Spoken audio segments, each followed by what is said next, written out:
अहम खबर जिसके हवाले से आपको अपडेट कर रहे हैं, सुप्रीम कोर्ट ने मखसूस नशिस्तों से मुतालिक reasons to be recorded later subject to amplification or elucidation as may be deemed appropriate by a majority of 7 Justice Aminuddin Khan, Senior Judge, Justice Musarrat Hilali, Justice Naeem Akhtar Afghan, Justice Shahid Bilal Hassan, Justice Muhammad Hashim Khan Kakar, Justice Amir Farooq and Justice Ali Bakir Najfi.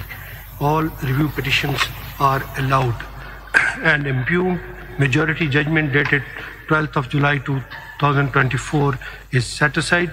As a consequence thereof, civil appeal number 333 of 24 and 334 of 2024 filed by SIC are dismissed and the judgment rendered by the Peshawar High Court, Peshawar is restored.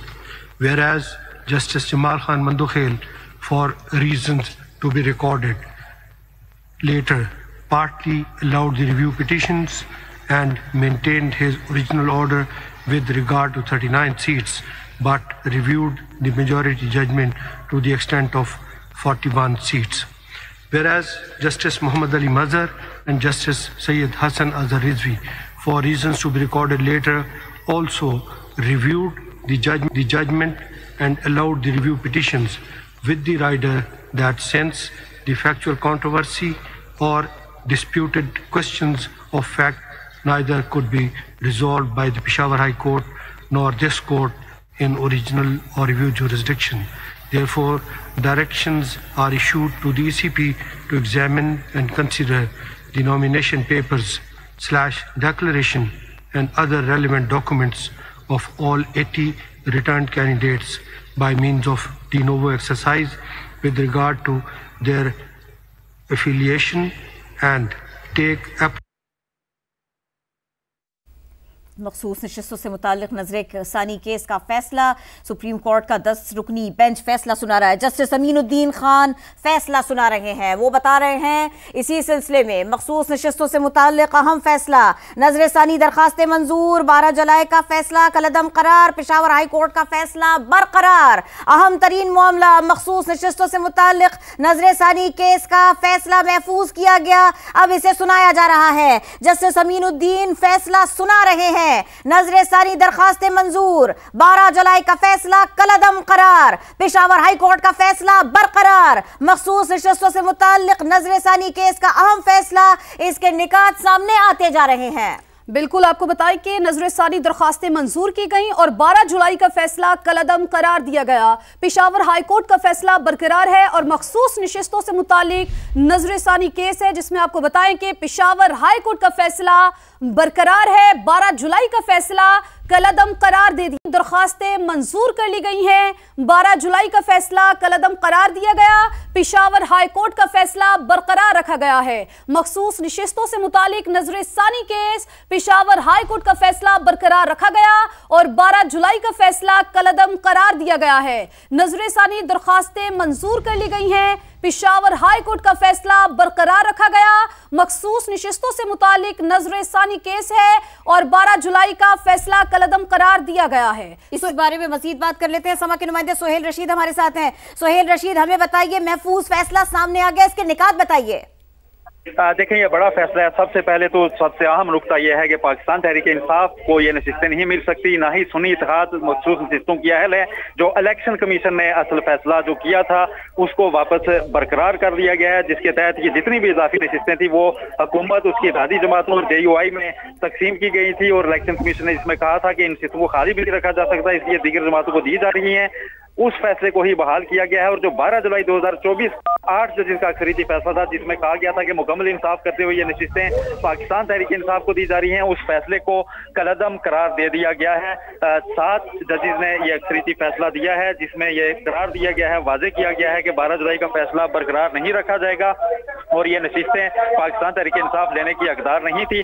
यानी जो असल फैसला था 12 जुलाई का, जिसमें जो फैसला justice Aminuddin Khan और जस्टिस नईम अख्तर अफगान ने 2 अकलीती जजेस ने दिया था, वो अब अक्सरीती फैसला बन गया है और सुन्नी इत्तेहाद कौंसिल को भी ये नशिस्तें नहीं मिलेंगी, ना पाकिस्तान तहरीक इंसाफ को मिलेंगी। मुकम्मल इंसाफ वाला जो बाब था उसको भी खत्म किया गया इसमें से, और वापस जो असल फैसला था जो चैलेंज होकर यहाँ पर आया था सुप्रीम कोर्ट में पेशावर हाई कोर्ट से होता हुआ, उसको वापस पेशावर हाई कोर्ट के फैसले और इलेक्शन कमीशन के फैसले को बहाल किया गया है। और पाकिस्तान तहरीक इंसाफ अब मखसूस नशिस्तों की अहल नहीं होगी। जो लोग सुन्नी कौंसिल में शामिल हुए थे आम इंतखाबात के बाद, उनसे मुतालिक भी जो डायरेक्शंस दी गई थी अक्सरीती फैसले में, उनको भी वापस लिया गया है। उनके सारे नोटिफिकेशन को भी वापस लेने का कहा गया है और 12 जुलाई से पहले वाली पोजीशन पर वापस बहाल किया गया है। सारी सूरत हाल को आज सुप्रीम कोर्ट की जानिब से नजरसानी दरखास्तों को मंजूर किया गया है 7 जजेस की अक्सरियत से, जबकि जस्टिस जमाल खान मंदोखेल 39 नशिस्तें कौमी असम्बली में पाकिस्तान तहरीक इंसाफ को देने के फैसले पर उन्होंने उसे बरकरार रखा है, लेकिन कुछ पैराग्राफ उन्होंने उसमें से भी हज़फ किए हैं। जो अक्सरियती फैसला देने वाले 8 जजेस थे, उनमें से 2 अहम जजेस जस्टिस मोहम्मद अली मजहर और जस्टिस हसन अजहर रिजवी मौजूदा बेंच का भी हिस्सा थे। उन्होंने भी जुज़वी तौर पर ये दरखास्तें जो नजरसानी की थी उनको मंजूर किया है और उन्होंने इसमें अपनी अलग रीजनिंग दी है, अपनी अलग वजूहात भी दी है। 7 जजेस की अगर हम बात करें, जस्टिस अमीनुद्दीन खान की सरबराही में जो बेंच था उसने आज समाअत की थी। आज सुबह हमने पहले देखा कि ये बेंच पहले टूटा, जस्टिस सलाउद्दीन पंवर इस केस से अलग हो गए थे, लेकिन उसके बाद बाकी 10 जजेस ने इस समाअत को जारी रखा था। और इसमें एक और अहम चीज यह है कि जब ये नजरसानी केस पहले दिन लगा था, 2 जजेस इस केस से अलग हुए थे, उनकी राय को भी इस फैसले का हिस्सा बनाया गया है। यानी जो मजमूई तौर पर आज फैसला है ये 12 रुकनी बेंच का है, उसमें जस्टिस आयशा मलिक और जस्टिस अकील अब्बासी उनको अकलीती जजेस में रखा। क्या कुछ हुआ ये भी बताइए, क्या दलाइल दिए गए, और ये भी बताइएगा कि तफसीली फैसला कब तक सुनाया जाएगा? देखें, तफसीली फैसला तो अगर उसकी हम पहले बात करें तो वो तो बाद में तहरीरी तौर पर ही जारी किया जाता है। वो सुप्रीम कोर्ट की वेबसाइट जो है उस पर अपलोड कर दिया जाएगा जब भी वो तहरीर किया जाएगा। लेकिन जो बुनियादी नुकात थे वो मुख्तसर ऑर्डर में जो है आज उसको वाजे कर दिया गया है। आज सुबह से अगर हम बात करें तो बड़ी हंगामा खेज किस्म की समाअत रही है। जब दलाइल का आगाज किया, अहमद खान जब दोबारा रुस्तम पर आए तो सबसे पहले उन्हें जस्टिस सलाउद्दीन पंवर ने मुखातिब करते हुए कहा कि गुज़श्ता रोज आपने हमारी साख पर सवालात उठाए जिससे मैं रंजीदा हूँ, इसलिए मैं इस बेंच से अलग हो रहा हूँ। और उसका ये मतलब नहीं कि आपके एतराज को मैं कबूल कर रहा हूं, क्योंकि गुज़श्ता रोज आमिर खान ने ये इल्जाम आयद किया था कि पहले कोर्ट पैकिंग की गई, 26वीं तरमीम पास की गई, उसके बाद ये केस लगाया गया ताकि मर्जी के जजेस लगाए जाएं। इस एतराज का जवाब देते हुए आज जस्टिस सलाउद्दीन पंवर इस केस से अलग हुए थे। उसके बाद जब 10 रुकनी बेंच को तश्कील करके लाया गया तो उस पर दोबारा एतराज आयद किया गया, जिसे मुस्तरद किया गया और फिर काफी गर्मा गर्मी भी हुई। जस्टिस जमाल खान मंदोखेल ने सख्त रिमार्क्स दिए आमिर खान को मुखातिब करते हुए कि हम देख रहे हैं कि हम आपकी इज्जत करते हुए आपको मौका दिया था, क्योंकि सुन्नी इत्तेहाद कौंसिल की तरफ से एक वकील फैसला देखिए बड़े तवील दलाइल दे चुके थे, 3-4 रोज उन्होंने दलाइल दिए थे, उसके बाद आपको सुनना बनता नहीं था, सिर्फ आपकी इज्जत करते हुए आपको मौका दिया, लेकिन आपने हम पर इल्जामात लगाए और अगर इज्जत आप देंगे नहीं तो आपकी भी नहीं करेंगे। इस तरह के रिमार्क्स भी आते रहे। फिर हामिद खान को रोका भी गया सियासी गुफ्तगू से और जस्टिस आशम खान काकर ने तो यहाँ तक रिमार्क्स दिए थे कि आपने सुप्रीम कोर्ट को शायद डी चौक बना दिया जहां पर आप लोगों को आकर उनकी इज्जतें उछालते हैं, आपको ये हक किसी ने नहीं दिया।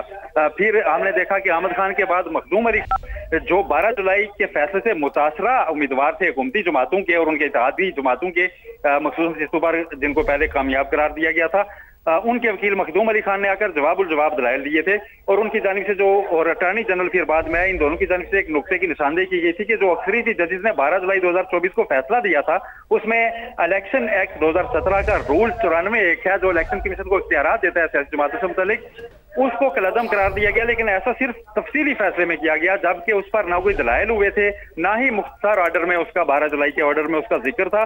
बाद में ऐसा किया गया और ये एक संगीन गलती है जिसको दुरुस्त करना लाजिम है और उसको दुरुस्त करते हुए अगर उस पैराग्राफ को हज़फ करना है तो फिर इलेक्शन कमीशन के वो इख्तियारात वापस बहाल होंगे। अटॉर्नी जनरल ने भी इस पर दलाइल दिए थे। उसके बाद ये फैसला महफूज किया गया था और अब ये फैसला सुनाते हुए जो हुकूमत का मौकफ था, जो इलेक्शन कमीशन ऑफ पाकिस्तान का मौकफ था, उसको दुरुस्त करार दिया गया है और पाकिस्तान तहरीक इंसाफ और सुन्नी इत्तेहाद कौंसिल आज हतमी तौर